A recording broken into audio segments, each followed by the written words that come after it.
Good morning, everyone. Today, we're going to be working on a line landscape. So we're actually using two elements of art. One you're very familiar with, which are our various lines that you can see here. Straight, vertical, diagonal, horizontal, wavy, scallop, zigzag, curly, dabbed, graduated, zigzag, curved, and all of these other ones, particularly spiral, a whole bunch of different lines. And the cool thing about line is you can even create your own. So line is one of our elements of art. The other element of art we're talking about today is a land space. Space is one of our elements of art, and we're specifically talking about landscape terminology today. Space just means space around objects, between objects, and how objects relate to each other. And we're talking about a landscape. When we talk about a landscape, landscapes are pieces of art that show a scene of land, okay? So first of all, let's go from the bottom. Down here we have an area of the art called the foreground, and the foreground is always lowest on the page. It's closest to the viewer, and things are the largest. So if we're working on the foreground, and maybe you're drawing a tree, the trees in the foreground are going to be the largest ones in the art because it is closest to us, okay? From there, we go to the middle ground. So the middle ground is slightly a little higher than the foreground. It's in the middle. It's higher on the page. It's a little farther away, and things are a little bit smaller. So if we were going to have a tree in the middle ground, it would be smaller than the tree in the foreground. Last but not least, we have the background. The background is the highest on the page. It's toward the top of the page. It's farthest away, and things in the background are going to be the very smallest. But we're kind of translating that today as a line landscape. So we're just going to be creating our foreground at the bottom, our middle ground toward the center, and our background, which will be the highest on the page. Today you're going to have an opportunity to create some different lines. And yours might not be the same as mine. They might be a little bit different. But I did want to talk to you guys about something. Since this lesson is 40 minutes long, you have some options. Now, if you're a very fast at drawing and can do a lot in a short amount of time, you could just use your sketch pad, one piece of paper in your sketch pad. Now, what I notice sometimes helps kids, this is actually a piece of computer paper. If I use half of a sheet of computer paper, I can make nicer art in a shorter amount of time because basically I have less space to use. So if you wanted to make a smaller or draw on a smaller sheet of paper, that's fine. So I've got my computer paper here, and I'm going to fold it in half, and now I have a much smaller piece of paper. You could just keep it like that, or you could get your scissors and cut on that line so you would have two pieces of paper. It's really up to you. Okay, so the first line I'm going to do is my foreground line. Now in my art, I've chosen to use a zigzag line as my foreground, but you can pick whatever you want. It's really up to you. I'm going to take mine maybe about an inch up from the bottom of the page, and I am going to make a zigzag line here. Now you could make a very simple, just zigzag line up and down. I'm trying to make mine look a little bit like grass, so I think I'm going to kind of create a bit of a wavy zigzag line, but you don't have to do that. It's really up to you. You could work with pencil, crayon, or marker. I think I'm going to just work with marker today. Sometimes if you feel confident in your drawing, you could go directly to marker if you want to. There's something else today too. You can work alongside me. That means you can work with me, or Your other option is to just kind of look at the basic parts of the video, fast forward or pause as you need, and just go ahead and do it now. Drawing alongside me would probably be a good way to work, but you don't necessarily have to do that. So now I have my foreground area. That's the area that's lowest on the page right here. This is our foreground. Now I'm going to create some middle ground lines, and I'm going to make these curved lines, kind of a curved diagonal line to a degree. So here I'm starting maybe about an inch up, and I'm just going to kind of swoop a line up in one way. And so that's the next line you can do if you like to. Maybe if I go down about an inch here and now create another wavy line going up there, that could be good. Now, in the background here, I'm getting closer to the background. With this next middle ground line, I'm almost imagining it as a field in the background that's kind of ending in more of a horizontal line in the background, a horizontal line. So you could draw it straight across if you want to, or you could put a gentle wave in it. Now, in my scene, in the very background, I'm going to do a larger diagonal line because these are my mountains in the background. So I'm just going to kind of make a very simple little zigzag line over here for my mountains in the background. Okay? So I've got all of my parts of my landscape down. I have my foreground right down here at the bottom. I've got my middle ground right in the middle of the page, and of course at the very top I have the background. Now in our art we're not necessarily putting in trees and whatnot. If you feel confident enough to add some trees to yours, that's fine, or some other things we might see out in nature. If you wanted to, you could make your design very large, your line design very large in the foreground and make it smaller as you go back. It's really up to you. Okay, so now I'm going to go in and start working in each area with some markers. And let me see. Now you could use any of these lines, or you could create your own line. You don't necessarily have to use these. Maybe you got your own line that you would like to use. I think for mine here, I'm just going to kind of keep this little zigzag line going on, but of course you could do something else. I'm trying to keep, I don't know, I'm just kind of having fun with these lines here. Now you could, as you're working with your lines and either drawing them in with a crayon or a marker or something like that, you could keep with a color scheme. Maybe you want to use some cool colors on yours, you know, our cool color family. Maybe you want to use your warm color family. We've talked about these families quite a bit. Maybe you want to do some complementary color pairs, red and green, blue and orange, yellow and violet. Maybe you want to do complementary colors, or maybe you want to do a color gradation up. I think what I want to do is a color gradation up.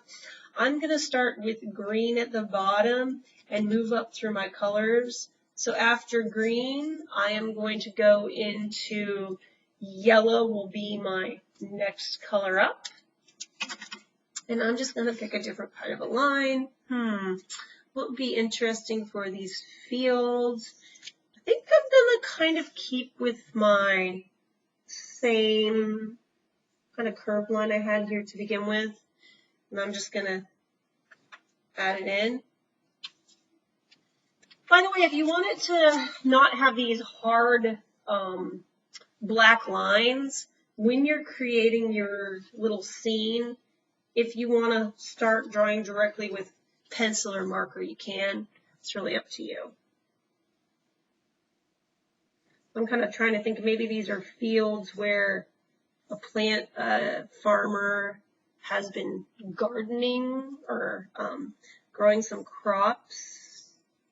Maybe that's what I want to do next. I'm kind of making these what would be considered a wavy line here.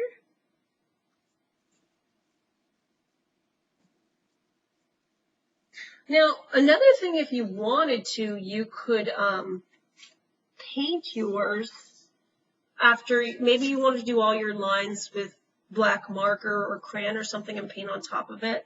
That's possible too. It's up to you.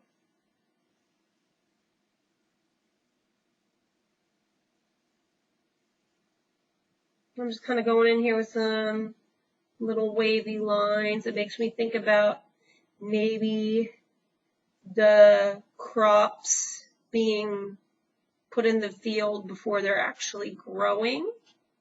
It's kind of what I got going on here. Now remember, you could just do this with pencil if you want to.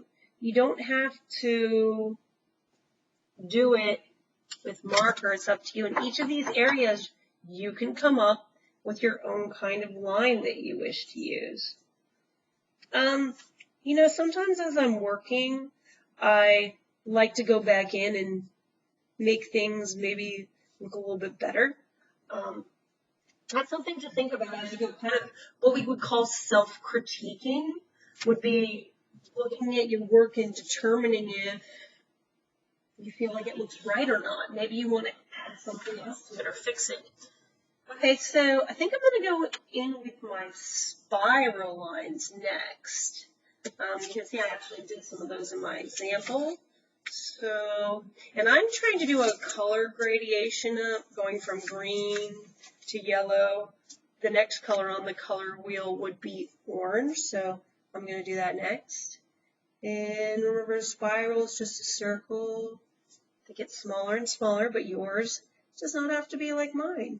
Yours is going to be your own amazing work, right?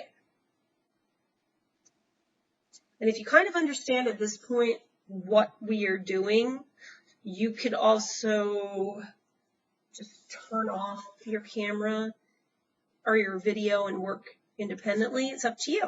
Depends upon how much support you need or not.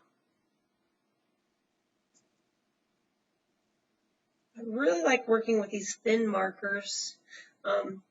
This could be fun to use colored pencils for this lesson, perhaps.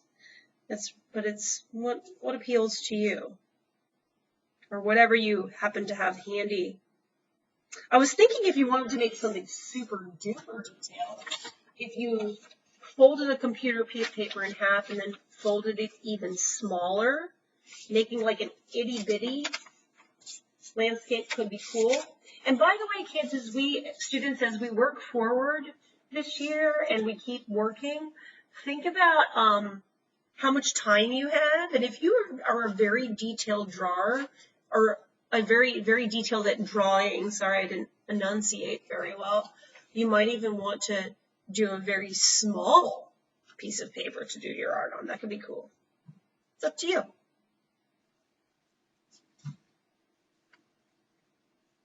Hopefully this will be a relaxing lesson for you to work on today.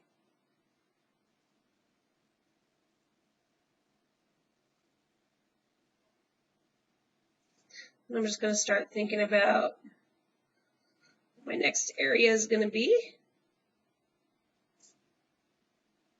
and what line I want to use up here. In my example, I did a bunch of broken lines.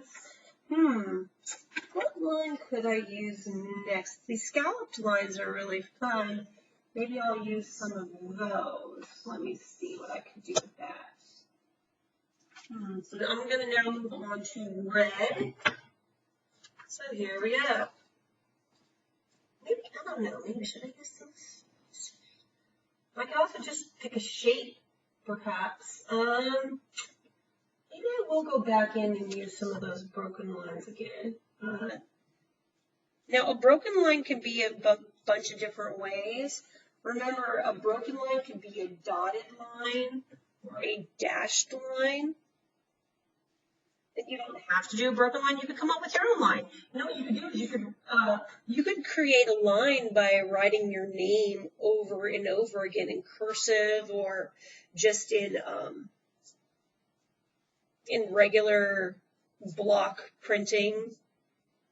So there's a lot of fun things you can do. You could hide a word.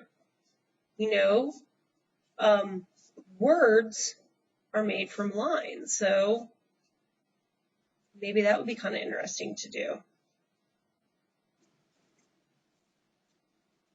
And just repeat that word over and over again. Actually, I think for this part up here, I think that's kind of a fun idea. I'm going to use the word, and you might not know how to write in cursive, but if you do, you can give it a shot, or not. You come up with your own thing to do. But I think up here on my mountains, I'm going to write mountain over and over again in cursive, and that's going to be my line. So essentially, if you're writing in cursive, you are making a wavy or a curvy line, you know, and that's still a line. So you can really use your creativity when it comes to our lines.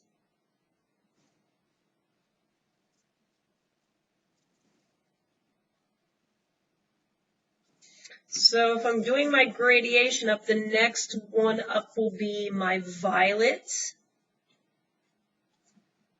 So I'm going to make some Purple Mountains Majesty.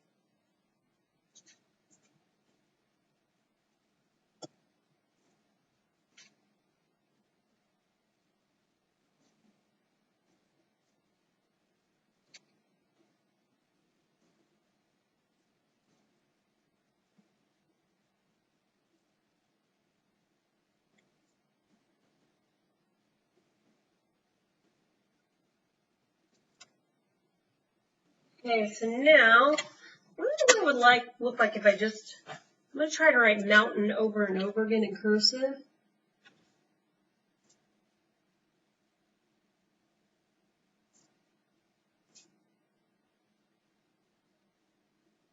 And when I finish writing mountain, I'm just adding mountain onto it again.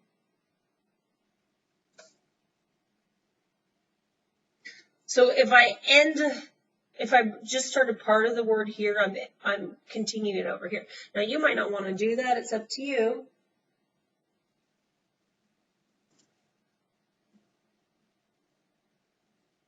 And if some of you guys don't write in cursive, don't worry about it. You don't have to do this for your mountains. You could pick a straight line or a crisscross or a thick or a broken or a dotted. It's really up to you.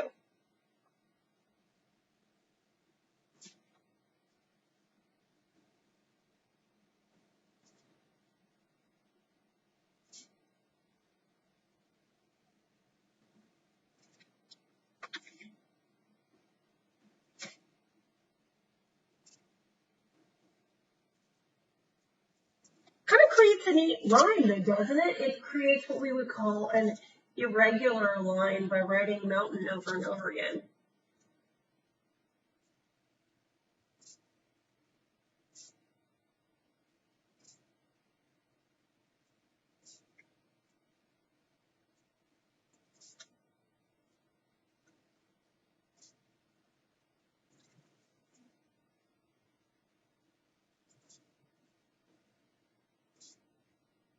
So actually this is creating something in art we call variety, because mountain is not a consistent word, so I'm getting a lot of variety in there.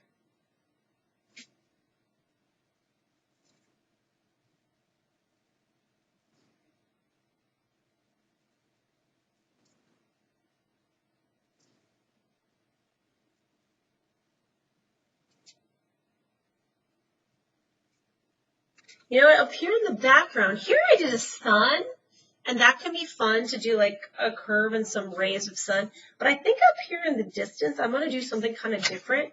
I think what I'm going to go through is I'm going to create some little clouds in my background, some little clouds back here, because my next color gradation, if I'm really following my gradation, the blue would be next. So I'm going to create some clouds here, but what would it be like to maybe, kind of thinking what it would be like to write sky, but I'm going to write sky in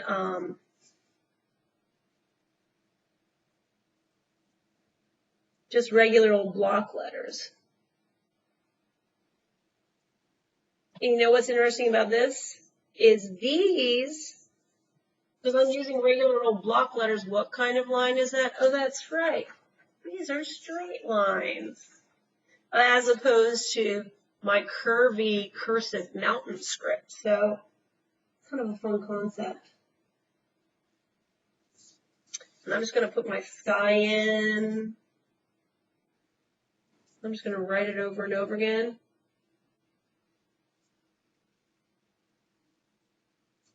Remember, you could write your name.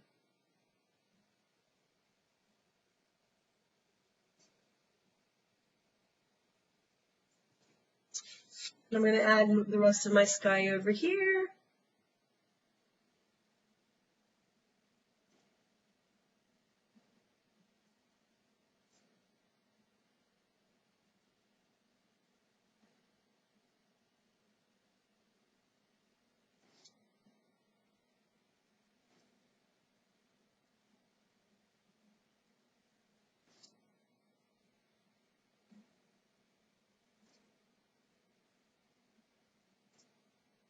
It's kind of like putting little words in there. It's kind of like a hidden treasure that your viewer could find, which is kind of fun too.